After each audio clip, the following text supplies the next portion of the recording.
आज से हो गया है नौतपे का आगाज। अब अगले 9 दिनों तक आसमान से आग उगलने वाली है। सूर्यदेव यहां पर रुष्ट नजर आएंगे। 2 जून तक भीषण गर्मी का दौर चलता रहेगा। प्रदेश में भीषण गर्मी और लू का प्रकोप अभी भी जारी है, लेकिन अब इसमें बढ़ोतरी होगी। मौसम विभाग से आज अलवर, बारां, भरतपुर, बूंदी, दौसा, धौलपुर, जयपुर, झुंझुनू, करौली, कोटा, सवाईमाधोपुर, सीकर, टोंक, श्रीगंगानगर, हनुमानगढ़, चूरू, बीकानेर, पाली, जोधपुर, जैसलमेर, बाड़मेर, नागौर में गर्मी का रेड अलर्ट जारी। जालौर, झालावाड़, भीलवाड़ा और अजमेर में ऑरेंज अलर्ट जारी। और अगले 1 सप्ताह तक सीवियर हीटवेव यानी कि चेतावनी दी हुई है। आज से शुरू हुए नौतपे में 2 से 3 डिग्री तक और तापमान बढ़ जाएगा, यानी कि जिस जगह पर तापमान 45 डिग्री है वहां ये 47 हो जाएगा। जहां 43 है वहां पर ये तापमान 2 से 3 डिग्री बढ़कर 50 तक पहुंच सकता है। हालांकि जून के पहले सप्ताह में हल्की राहत के आसार है, लेकिन नौतपे की शुरुआत हो गई है। लू और तापघात भी अब लोगों को सताएगा, क्योंकि किसी न किसी तरह से बाहर निकलने की कोशिश ना करने के बावजूद काम की वजह से, दिनचर्या की वजह से बाहर निकलना होता ही है। और ऐसे में कैसे खुद को बचा कर रखा जा सके, लक्षण क्या हो सकते हैं तापघात की, आपकी टेलीविजन स्क्रीन पर आप ग्राफिक्स के जरिए देख रहे हैं। लेकिन सावधानी, अतिरिक्त सावधानी बरतना बेहद जरूरी है।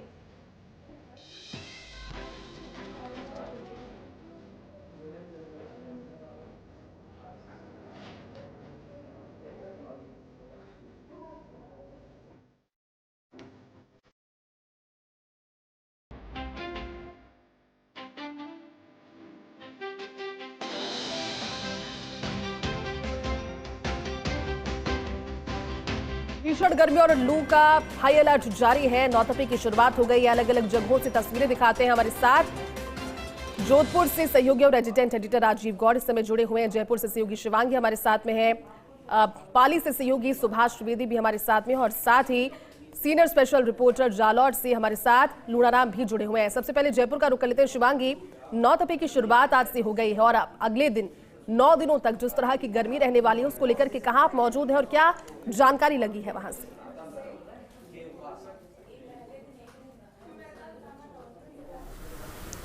बिल्कुल जयती, नौतपा जो है उसकी शुरुआत आज से यानी कि 25 मई से शुरुआत हो चुकी है और ये 2 जून तक चलेगा। मैं इस समय विनोद शास्त्री जी के साथ मौजूद हूँ। ये पंडित जी है और ये हमें ज्योतिष शास्त्र के हिसाब से क्या इसमें महत्व होता है वो हमें जानकारी देंगे और ज़्यादा। पंडित जी, हमें ये बताइए, आज नौतपे की शुरुआत हो चुकी है, तो क्या इस ज्योतिष शास्त्र में क्या महत्व है आज से शुरुआत का?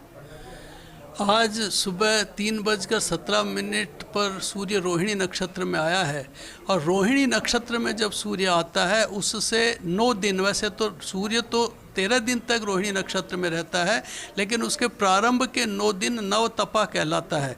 और वैसे कार्तिक शुक्ला प्रतिपदा से लेकर आषाढ़ शुक्ला प्रतिपदा तक वर्षा ऋतु का गर्भकाल रहता है।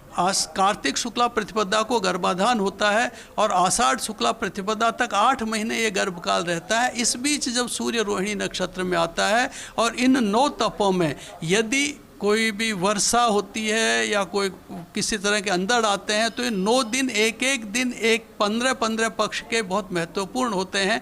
और इन 15 दिनों के 9 दिनों को 4.5 महीने का ये वर्षा ऋतु का काल होता है। इस वर्षा ऋतु के काल की भविष्यवाणी, वर्षा ऋतु काल के बारे में जानकारी यहाँ के किसान को, यहाँ के आम लोगों को होनी चाहिए, जिससे कि वो उस तरह से किस तरह की वर्षा होगी उस तरह की फसल को वो बोए और अपने आगे के अन्न को ठीक से उपजा सके। इसके लिए ये नवतपा बहुत महत्वपूर्ण हो जाता है, क्योंकि इन नवतपा के आधार पर जैसे आज प्रारंभ हुआ है, अब आज का दिन आषाढ़ कृष्ण पक्ष है कि पूरे आषाढ़ कृष्ण पक्ष किस तरह का रहेगा। आषाढ़ कृष्ण पक्ष में यदि आज अंधड़ आ जाए, बारिश आ जाए, तो कृष्ण पक्ष में फिर वर्षा अच्छी नहीं होगी। अगर आज वर्षा, किसी तरह का अंधड़ वर्षा नहीं आती है, तो ऐसी स्थिति में आषाढ़ कृष्ण पक्ष में ही अर्थात 23 जून के करीब से ही बहुत अच्छी वर्षा की संभावनाएं बन जाती हैं। इसी तरह से नेक्स्ट फिर 15 दिन के बाद दूसरा दिन आ जाता है, ये आषाढ़ शुक्ल पक्ष होता है कि दूसरे दिन किस तरह की स्थितियां रहेंगी।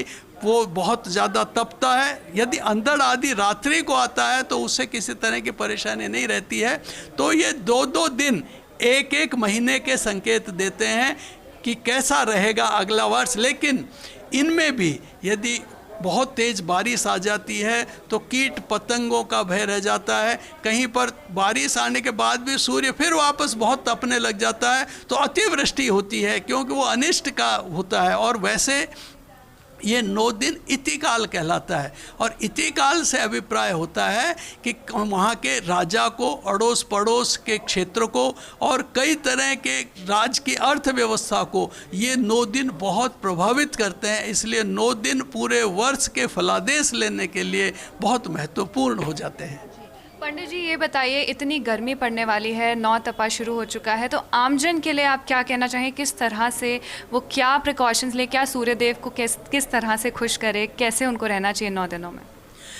इस बार बहुत ही भीषण गर्मी पूरी दुनिया में पड़ेगी। इसका सबसे बड़ा कारण है कि सूर्य जब उच्च के राशि के बाद जब मेष का है, उच्च स्थितो व्योमचर सुदूरे नीचे स्थितोशा निकटे धरित्र्या, तो जब बहुत दूर चला जाता है तो वहाँ से तीव्र गर्मी छोड़ता है।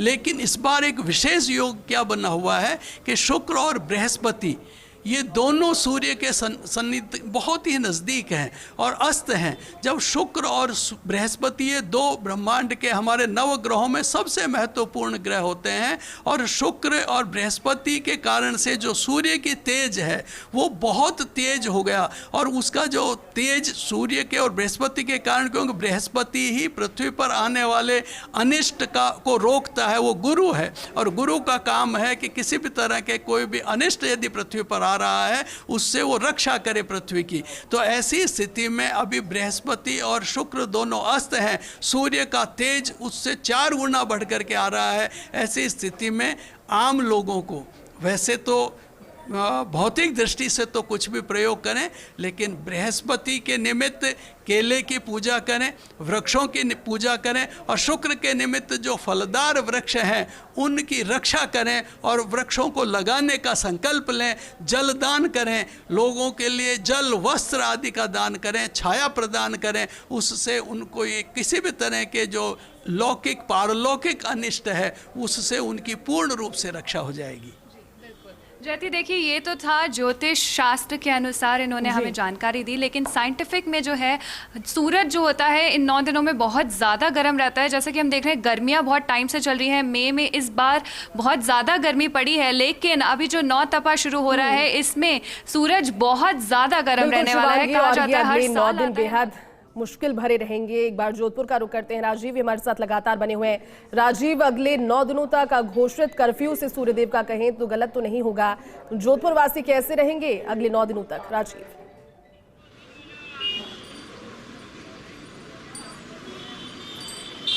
देखिए जयती, जोधपुर वासियों को 50 डिग्री तापमान की गर्मी सहने की आदत है, और ये पहला मौका नहीं है ना पता का, उससे पहले भी। लेकिन अगर बात सोनगढ़ जोधपुर की करें तो यहाँ पर लोगों में तासीर जो है गर्मी को सहन करने की है। और उससे भी ज़्यादा अगर बातचीत करें तो यहाँ के जो चित्रपत्र के मकान होते हैं वो कहीं ना कहीं जिस तरीके से ठंडी तासीर देते हैं। इस वक्त भानु सिंह आपको जोधपुर के पावटा चौराहे की तस्वीरें दिखा रहे हैं, किस तरीके से लोग बचते हैं। और देखिए सूरज जिस तरीके से अटखेड़ियाँ कर रहा है, नौपता की शुरुआत हो चुकी है। जोधपुर के जिला कलेक्टर गौरव अग्रवाल और संभागीय BL मेहरा लगातार मॉनिटरिंग कर रहे हैं। तो वहीं यहाँ की जो मेडिकल कॉलेज की प्रिंसिपल डॉक्टर रंजना देसाई से लेकर जो डॉक्टर नवीन किशोरिया और उसके साथ में डॉक्टर फतेह सिंह जो अपने अपने अस्पतालों में नजर रखे हैं। वहीं आप तस्वीरें देखिए कि लोग बचने के, एक छोटा सा बच्चा है, उस बच्चे की तस्वीर देखिए कि किस तरीके से ढक करके इस बच्चे को लेके जाया जा रहा है, जिससे कि किसी भी रूप में बच्चा लू का शिकार नहीं हो। और देखिए कि जहाँ तक नजर जा रही है वहाँ हर कोई व्यक्ति जो है वो बचने की कोशिश कर रहा है।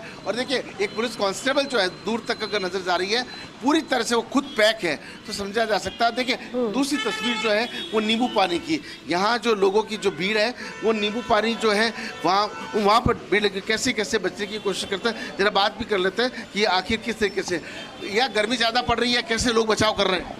लोग नींबू पानी, सोडा शरबत और छाछ ठंडी और कैरी पानी ऐसे कुछ आइटम पी के और ठंडा पानी पी के अपना लस्सी वगैरह प्यास वगैरह बुझा के गर्मी से राहत पा रहे हैं।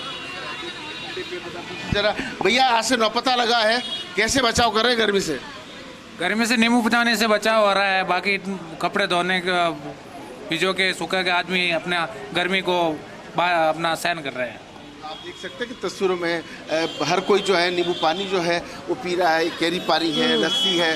देखिए भारत और पाकिस्तान की सीमा की बात करें, जैसलमेर बाड़मेर वहाँ पर भी कमोबेश तापमान रहता है। फलौदी की बात करें, जोधपुर की बात करें और उधर गुजरात बॉर्डर से लगते हुए जालोर सिरोही पाली की बात करें तो वहाँ पर भी कमोबेश यहाँ पे गर्मी सहन करने की है, लेकिन फिर भी अलर्टनेस जरूरी है। इन दिनों एक और जरूर बात आती है, किसी की तबीयत बिगड़ती है, अगर मौत हो जाती है उसको गर्मी से जोड़ा जाता है, लेकिन बेसिकली अभी तक इस प्रकार के कोई भी तथ्य सामने नहीं आ पाते हैं वैसे, लेकिन हर किसी को बचाव की अपील की गई है। भामाशाह सामने आए हैं, अलग अलग चौराहों पर टेंट लगाए गए हैं, छाया की व्यवस्था, पानी की व्यवस्था की गई है। जी बिल्कुल राजीव, चलिए एक बार जालौर का रुख करते हैं। लूणाराम भी हमारे साथ लगातार बने हुए हैं। लूणाराम, जालौर में भी अगले 9 दिन और इनफैक्ट अभी से ही गर्मी के जो हाल है वो बेहाल नजर आ रहे हैं, लेकिन 9 तपे की शुरुआत हो गई है लूणाराम। जालौर में भी जनता अब अगले 9 दिन रहेगी बेहद परेशान।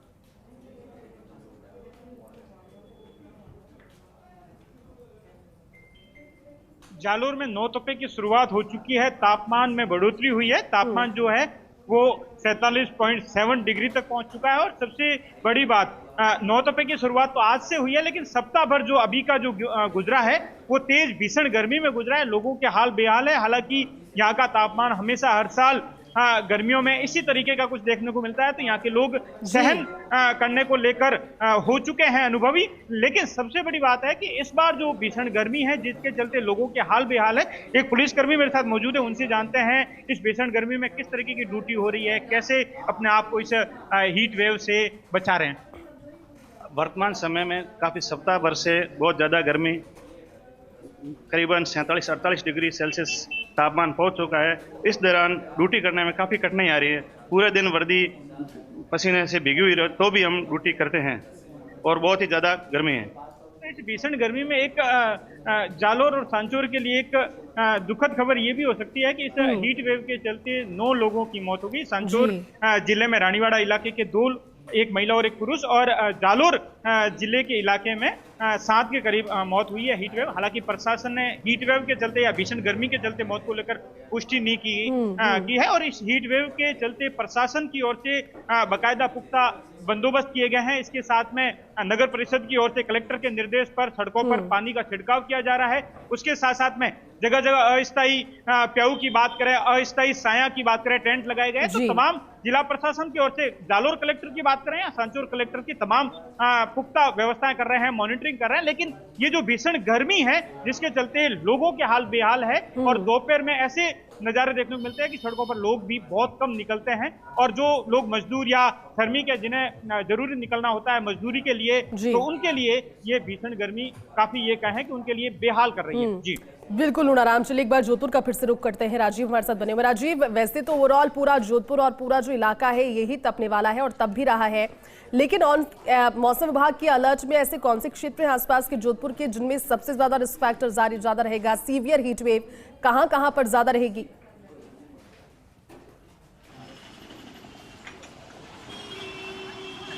देखिए बात अगर जोधपुर संभाग की करें तो जोधपुर का भारत और पाकिस्तान की सीमा जैसलमेर बाड़मेर का जो इलाका है वो काफ़ी गर्म रहने वाला है। उसके साथ ही अगर बात करें फलौदी की, तो फलौदी हमेशा से गर्म रहता आया है। और देखिए कि अगर इसके साथ साथ में जिस तरीके से सहयोगी लूणाराम ठीक बता रहे थे, जालोर में 45, 46, 47 की तापमान रहता है। लेकिन बात अगर जोधपुर की खासतौर पर करें तो जोधपुर हमेशा पड़ोसी जो जिला है पाली, वहाँ की प्यास बुझाता रहा है और गर्मी के दिन पानी कम हो जाता है, पानी की जरूरत ज़्यादा बढ़ जाती है, तो एक बार फिर वो कवायद भी शुरू हो गई। लेकिन बात जोधपुर की करें तो आप तस्वीरों में देखिए कि किस तरीके से नींबू पानी से लेकर के और जो पेय पदार्थ से बचने की कोशिश की जा रही है उनका उपयोग करते हुए। लेकिन अगर अपील की बात करें, मौसम विभाग की बात करें, जिला प्रशासन के अधिकारियों की बातचीत करें, तो निश्चित रूप से ये जो 9 दिन है ये बड़े ही चुनौतीपूर्ण है, क्योंकि अंदर भी आ सकता है, बारिश तेज भी आ सकती है। लेकिन तपने की बात जहाँ तक है 9 दिनों तक तपने वाला है।